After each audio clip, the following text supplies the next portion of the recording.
લોકમત ન્યૂઝમાં આપનું સ્વાગત છે। આગામી 26મી એપ્રિલના રોજ ગુજરાતભરમાં યોજાનારી સ્થાનિક સ્વરાજ્યની ચૂંટણીને અનુલક્ષીને નર્મદા જિલ્લામાં રાજકીય ગરમાવો વધ્યો છે।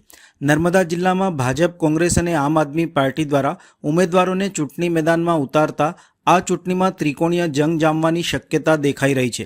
આ ચૂંટણીને ધ્યાને લઈને રાજપીપળા ખાતે ભાજપ કાર્યાલય કમલમમાં જિલ્લા ભાજપ દ્વારા જિલ્લાના તમામ ઉમેદવારો સાથે મહત્વપૂર્ણ બેઠકનું આયોજન કરવામાં આવ્યું હતું। આ બેઠકમાં સાંસદ મનસુખભાઈ વસાવા, નર્મદા જિલ્લા ભાજપ પ્રમુખ નીલ રાવ, નાંદોદના ધારાસભ્ય ડોક્ટર દર્શનાબેન દેશમુખ, પૂર્વ જિલ્લા ભાજપ પ્રમુખ ઘનશ્યામભાઈ પટેલ સહિત અનેક આગેવાનો અને કાર્યકરો ઉપસ્થિત રહ્યા હતા। બેઠકની શરૂઆત વંદે માતરમના ગાનથી કરવામાં આવી હતી। ત્યારબાદ ઉપસ્થિત મહાનુભાવોએ તમામ ઉમેદવારોને ચૂંટણીલક્ષી માર્ગદર્શન આપી આવનારી ચૂંટણીમાં સંકલિત રીતે કાર્ય કરવાની અપીલ કરી હતી। આ બેઠકમાં કાર્યકરોને સંદેશ આપવામાં આવ્યો હતો કે દરેક કાર્યકર્તા પોતાના વિસ્તાર સુધી પહોંચીને જનસંપર્ક વધારશે અને ભાજપના ઉમેદવારોને પ્રચંડ બહુમતીથી જીતાડવા માટે પૂરજોશમાં કાર્ય કરશે। સાથે જ નર્મદા જિલ્લામાં ભાજપનો ભગવો લહેરાવવા માટે એકજૂટતા અને સંગઠન શક્તિ સાથે આગળ વધવાનો સંકલ્પ વ્યક્ત કરવામાં આવ્યો હતો।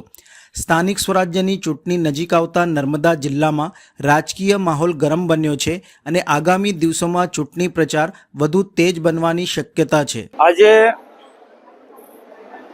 નર્મદા જિલ્લા પંચાયતના ઉમેદવારો, તાલુકા પંચાયતના ઉમેદવારો અને રાજપીપળા નગરપાલિકાના ઉમેદવારો અને જિલ્લા અને તાલુકાના સંગઠનના આગેવાનોની બહુ અગત્યની આજે મીટિંગ હતી કમલમ ખાતે। અહીંયા આ મીટિંગમાં અમારા જિલ્લાના પ્રભારી શ્રી અર્જુનભાઈ ચૌધરી, જિલ્લા પ્રમુખ નીલભાઈ રાવ, ધારાસભ્ય ડોક્ટર દર્શનાબેન દેશમુખ, સહકારી આગેવાન અમારા ઘનશ્યામભાઈ, શબ્દશરણભાઈ તડવી ઉપરાંત બધા જ વરિષ્ઠ આગેવાનો આજની મીટિંગમાં હતા। ઉપસ્થિત ઉમેદવારોને આગામી દિવસોમાં કઈ રીતના ચૂંટણી જીતવી છે એના વિશે આગેવાનોએ માર્ગદર્શન આપ્યું। દરેક ઉમેદવારને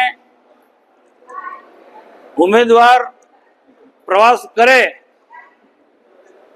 તો એ માહિતી તાલુકા મથકે જિલ્લા કાર્યાલયની હોવી જોઈએ।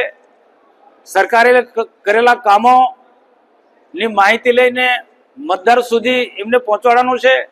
ઘણા વિકાસના કામો ભારતીય જનતા પાર્ટીની સરકારમાં તાલુકા પંચાયતની, જિલ્લા પંચાયતના વહીવટમાં અમે કર્યા છે, પણ છતાં પણ ક્યાંક કોઈ કારણસર કોઈ કામો રહી ગયા છે તો એવા કામોની પણ યાદી બનાવવાની વાત કરી અને તાલુકા પંચાયત ને જિલ્લા પંચાયત ફરી ભાજપની બનવાની છે એ વિશ્વાસ સાથે અમે કીધું કે જે પણ કોઈ અધૂરા કામો હશે એ તાલુકા પંચાયત, જિલ્લા પંચાયત બન્યા પછી આપણે પૂર્ણ કરીશું। એટલા માટે વિશ્વાસથી અમે કહીએ છીએ કે કેન્દ્રમાં અને રાજ્યમાં ભારતીય જનતા પાર્ટીની સરકાર છે।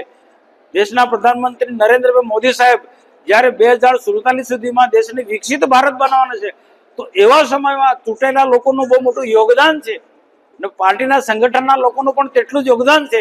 એટલે પાર્ટીની વિચારધારા, સરકારનો વહીવટ પારદર્શક હોવો જોઈએ। એ બધી જ બાબતો ની માહિતી કાર્યકર્તાઓને, ચૂંટાયેલા ચૂંટણીમાં ઉમેદવારોને અમે આજે માર્ગદર્શન આપ્યું અને અમને સંપૂર્ણ વિશ્વાસ છે કે આવનારી તાલુકા પંચાયત, જિલ્લા પંચાયત ને રાજપીપળા નગરપાલિકા ભારતીય જનતા પાર્ટી કબજે કરવાની છે।